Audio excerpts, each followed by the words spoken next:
The 9th edition Death Guard Codex is just about released, and I've spent an embarrassing amount of time over the last week poring it over and theory hammering lists using the Codex and responses to it. So, before we put this new release into the field, I'm going to put all that late night cramming to use and talk about my top 7 picks for the best units in the Codex. What's up, folks? Welcome back to Tactical Turtles. My name, as always, is Trevi, and today we're going to be talking about the top 7 best units in the new Death Guard Codex. 7 because it's the meme number for Nurgle, get it? So we're being thematic. But there's also going to be some honorable mentions in there, so it's more like the top 7 plus a couple other units of the Codex. This is a little bit of a new style of video for the channel, so if you do like this type of content and you'd like to see more of it, go ahead and leave the video a like and subscribe to the channel. That helps me know what kind of videos people want to see so I can, make more of those, and then you can watch them. For this list today, I'm going to be looking at these units and rating them based on their utility and usefulness. So not necessarily like how much damage they do or how resilient they are. We're going to think about the unit's place in an actual Warhammer 40k army and how useful they're going to be to the player. I'm also going to take into account upgrades and combos and relics and stuff when I talk about each of these units. I'm also only going to cover units from the Death Guard Codex proper, so while I'll mention a couple Forge World things here and there, Imperial Armor Compendium models, even if they work for Death Guard, are not going to be included in the ranking.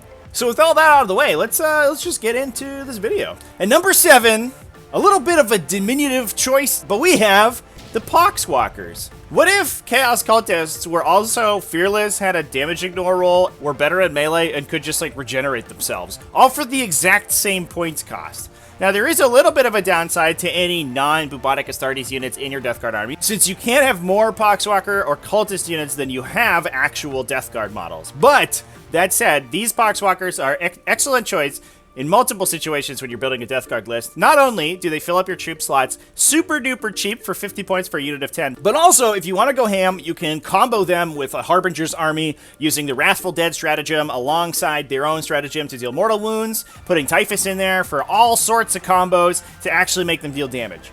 Now, I'm not saying that they're going to deal a ton of damage, because let's be real here, outside of dropping Wrathful Dead and rerolling and trying to fish for 6s to deal mortal wounds to your opponent, they're not that great at dealing damage. Although, if you do get that combo off, oh boy, is it going to hurt. I think it averages something like 12 mortal wounds onto your opponent's army, which is brutal. But even a unit just sitting in the back of your table edge, screening out your deployment zone, standing on objectives, and when your opponent tries to go kill them, it doesn't finish the unit, you can regenerate like 4 or 5 at a time. Amazing. Awesome. What a sick troops choice. Moving on to number 6, we have a staple in the Death Guard Codex who's been around for a while. This is the Malignant Plaguecaster. What if you had a Chaos Sorcerer, but he also just did additional mortal wounds sometimes?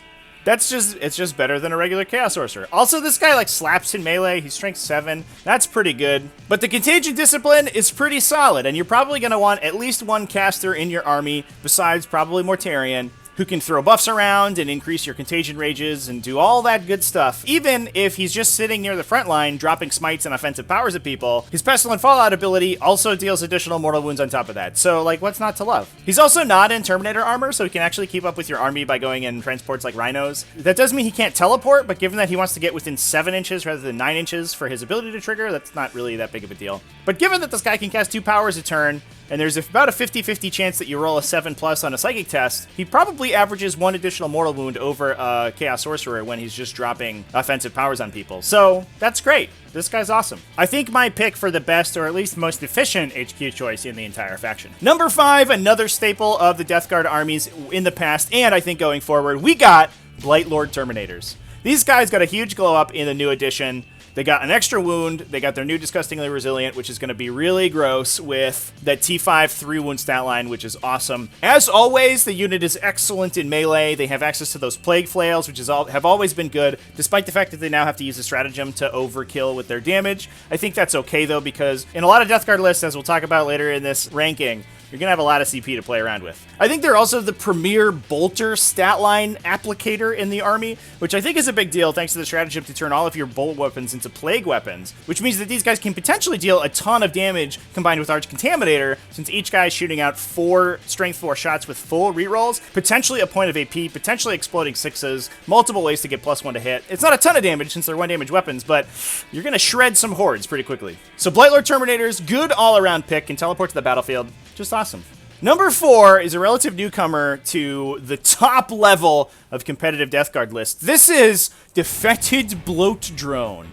These little guys have an obnoxiously annoying stat line to kill at 9 wounds with their damage reduction on top of an invulnerable save, and for not that many points, which is great. What's even greater is that they're relatively fast and have fly, so in a faction that's strapped for fast-moving units, this guy stands out pretty well, and the new Flesh Mower melee weapon profile is incredibly efficient melee damage. It does cost you 5 points, but I think that's okay. Jamming 3 of these in a Death Guard army seems like a pretty good way to start, since they can just get everywhere around the board. They can threaten your opponent's fast-moving flanking units that they're going to be trying to use to grab your objectives, and they can just clean through infantry super quickly. Even against a Space Marine stat line, they're excellent with that 2 damage. They can just punch through 5 Primaris Space Marines, no problem. These guys are very good now. Number 3, a classic Death Guard unit. We have Foul Blight Spawn. These guys were the cream of the crop in the 8th edition Death Guard Codex, where they had a wacky random strength flamer that also hit you for a flat 3 damage, which was gross. It's been simplified a little bit. Now it only hits for 2 damage, and it is strength 7, but auto-hitting strength 7 hits is a pretty good place to be. Not to mention that, but he's also just a Justiciar. What if your Justiciar, instead of having a weird and wacky melee profile, just did that from 12 inches away? Basically just shooting his sword at you. What's even better about the Blight Spawn is all of the new incredible combos you can build with him. Obviously, the Stench Fats relic gives the Blight Spawn his old aura of strike as if you didn't charge back, which is excellent. That's a perfect ability for protecting your relatively slow army from charges. Since it discounts your opponent's models from having charged, it turns off abilities like Shock Assault or the +1 attack from Bloody Rose. Not to mention the fact that most frontline Death Guard units are going to be incredibly dangerous in melee, so you getting to swing first, since they don't count as charging, means that you're probably going to neuter that unit pretty hardcore before it gets its chance to attack. If you're taking multiple Blight Spawn, there's also the Vomitrix relic from Mortarion's Chosen Sons to make his weapon a flat 7 attacks auto-hitting, which is incredible. And if you're not taking a relic on him, you can use any of the Deadly Pathogen abilities to stack an additional strength on his weapon, bringing it to that incredible threshold of strength 8. I think this model is probably the #1 carrier for Deadly Pathogens. I'm not sure if I would really consider them almost anywhere else, but this guy's Flamethrower is going to be where it's at. You can drop in Viscous Death to reroll his attack rolls. You can drop in Befouling Runoff to ignore cover. Not that that's quite as useful, but still nice to have. Or you could just add an AP with Acidic Malady. Unstable Sickness to deal an additional 3 mortal wounds if you shoot into an infantry unit, also good. I mean, there's just so many interesting combos with this guy's Flamethrower. And I wouldn't be too surprised if there's a Death Guard list somewhere in there that runs 3 of these for the MSU Hero Hammer style army that I love to see on the table. Honestly, this guy just has an awesome Flamethrower, he's got an awesome aura, you can upgrade it with relics, it's just good all around. I think one of them is probably a staple in every single Death Guard army, and I would not be surprised to see 2 or 3 making their appearance in some. Moving up to number 2, this is a big one, because we're talking about the big man himself, Mortarion. And I think this model basically speaks for himself. I did a whole video on him for Datasheet Deep Dive, so if you want to hear all my thoughts on all of the interesting combos I think you could use with Mortarion, go over and watch that video. I'll put a link down in the description. Mortarion's big. He's fast. He's almost impossible to kill when you layer defensive buffs on him. He leaps tall buildings in a single bound. He hits like an absolute truck in melee. He's like 2 Redemptor Dreadnoughts punching you at the same time. That's not very good for your health. He also casts a billion psychic powers and projects a lot of contagion auras. He's just really super good. But if you are taking Mortarion in your list, he is going to be not only a big, huge chunk of your list, but also sort of the central focal point a lot of your list is going to revolve around. So you are going to have to take his presence into account significantly during your list building, which is not the case for our #1 pick. But before we get to that, let's see some honorable mentions. First off, Plague Marines. As a troop option, Plague Marines have really impressed me. They are highly resilient at toughness 5 with their damage ignore and 2 wounds, and deal extreme damage in melee, especially for a troops choice. Based on how their war gear options are laid out, you can actually equip multiple of their heavy plague weapons. So in just a unit of 5, you can have both a Great Plague Cleaver for a d6 damage and a Flail of Corruption. And because these only replace your bolt gun and you keep your Plague Knife, they actually even give you +1 attack. So all of the heavy weapon models in a Plague Marine squad are swinging 3 times, which then gets doubled if it's a Plague Flail for 6 attacks at 2 damage. It's just a lot of melee damage coming out of these guys. The big downside of Plague Marines is that they are only move 5, and they can't teleport to the battlefield like their Terminator buddies, so you probably will have to shell out for a Rhino if you want to get them anywhere, but even just keeping 5 dudes on the back to be extremely difficult to kill with your opponent's long-range guns and indirect fire and just holding your backline objectives is fine, especially since they're also basically Ultramarines and can shoot their bolt guns at maximum range all the time. And with any of the Death Guard's range combos active, things like Arch Contaminator with the Plague Weapon bolt gun stratagem to give them full rerolls to wound, Exploding 6s from Tollkeeper, +1 AP potentially from the Contagion Aura. They can actually just do a bunch of damage at range as well. You can also include the Sigil of Decay to give them Exploding 6s. They just have a lot of interesting directions you can build the unit, and I think they're a pretty solid troops choice. They are a little pricey, however, and the speed issue that I mentioned before was enough to bump them just off this list. The Plague Burst Crawler is also an interesting one. They were okay in 8th edition, with their flamethrower profile being pretty solid, but unfortunately their indirect fire mortar kind of being inconsistent. However, their extreme resilience made up for it. In the 9th edition Codex, the entropy cannon profile has been incredibly buffed, not to mention the fact that the Plague Burst Crawler itself got +1 ballistic skill. So now its indirect fire gun is not suffering the move and shoot penalty and hits on 3s, meaning it's not sort of hilariously inaccurate like it was in previous editions. Plague Burst Crawlers have moved from being a frontline kind of fighting unit to being able to fill a more backline fire support role. And while I think there may be better options in the Codex elsewhere, probably looking at some of the Chaos entries in the Imperial Armor Compendium, Plague Burst Crawlers do now have a place in the army. That said, they are relatively expensive for a unit that's only going to shoot a relatively low volume of attacks, but I still think that they are worth considering. Last, and I don't know, maybe least, but who knows, it's Chaos Spawn. In my Codex review videos, I sort of ribbed on Chaos Spawn a little bit, saying that I don't think that they have really ever been particularly competitive. But their cost per wound is extremely efficient. And in 9th edition, a game where throwing bodies wholesale onto objectives is really important, and especially keeping those bodies alive for as long as possible, I think that Chaos Spawn are probably a pretty decent profile to consider. Coming in at 4 wounds with a toughness of 5 and the ability to maybe sometimes deal a lot of damage in melee depending on how their mutated beyond reason roll goes every turn. They're relatively dangerous, especially since they hit at a base AP2 for 2 flat damage. This compounds extremely, however, when you get to the Grandfatherly Influence stratagem, which not only bumps their toughness up to 6, which is an awesome breakpoint in a metagame where people are trying to get to strength 6, making them -1 to be wounded from a lot of weapons in the meta, but also contributes disgustingly resilient as well. This means for just over 100 points, you're looking at chewing through 20 wounds at toughness 6 with damage reduction. That's something that a lot of armies just simply cannot do. And this Chaos Spawn's going to set on an objective and laugh at them with its weird tentacle-y face for the entirety of the game. I'll be interested to see how much play Chaos Spawn get in the Death Guard Codex. They unfortunately aren't core, so they don't get affected by most of the Death Guard synergies. They also are fast attack, not troops or anything, so they don't have objectives secured. So potentially objective secured models could run and grab those objectives from them, which could be a little bit awkward. But if you just want to put bodies in an objective, Chaos Spawn seem pretty good. They're like the cost of Plague Marines, but their profile is so much harder to kill. They also get a little bit of a buff in the core mechanics of 9th edition as well, since beasts can move through breachable terrain now, so they don't get trapped behind walls quite as often either, which is a good point in favor of the Chaos Spawn.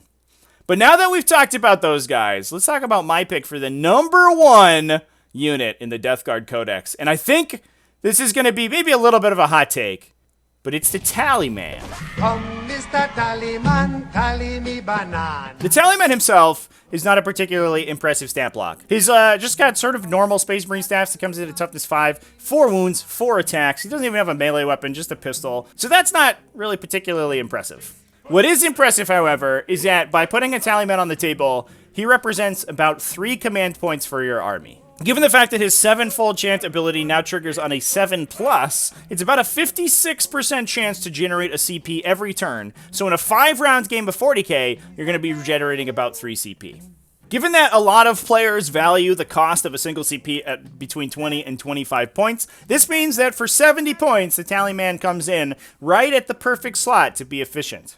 What's even better for this little mathematician, that's basically his baseline. He doesn't have to try to just generate you 3 CP. As long as he stands on the table and does nothing, he's going to do that to you. And he has other abilities. Most importantly, he has the malicious calculation ability, which will give +1 to hit for any core unit in the same plague company within 6 inches of him in the command phase. Importantly, unlike other similar abilities, I'm looking at you, Primaris Tech Marine, this affects all your attack rolls. So both shooting and range, which means it's awesome on units that are multi-roll. A unit of blightlord terminators that we talked about earlier in the video, for example, can make use of that +1 to hit to make sure it doesn't need vermin whispers in the shooting phase to make good use out of its combi bolters. Then, when it gets into melee, those guys are also going to be +1 to hit, even with that big plague flail. That's some really efficient hit roll buffs right there. These ranged attack combos compound a little bit when you consider the Tallyman's specific relic, the Toll Keeper, which will give you exploding 6s to hit as well on top of that +1.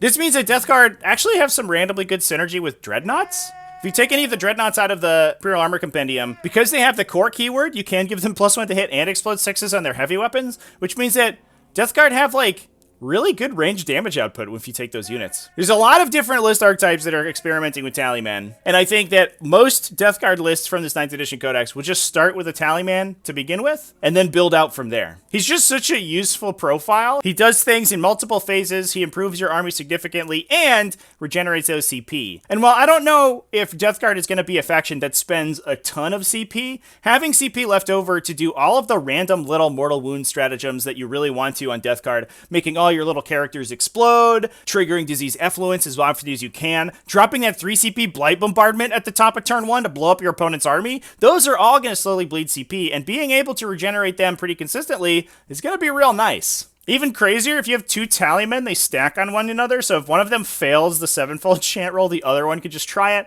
and you're almost at 100% to generate all 5 CP during over the course of the game. I don't know how often 2 Tallymen are going to see play. I think the second one is probably the first model that gets cut as soon as you're running out of points, but if you're trying to build like a Death Guard gun line, it might be a pretty good option. I said in my spoiler review video that I was going to be really happy if the Tallyman and Toll Keepers ended up at the heart of some powerful Death Guard ranged combos, and it looks like that may be the way that this codex is going, and so I'm so excited for this guy. So anyway, Lil Tallyman, my pick for number 1, best unit in the Death Guard army. I think you're going to be seeing Tallyman all over the place now these days.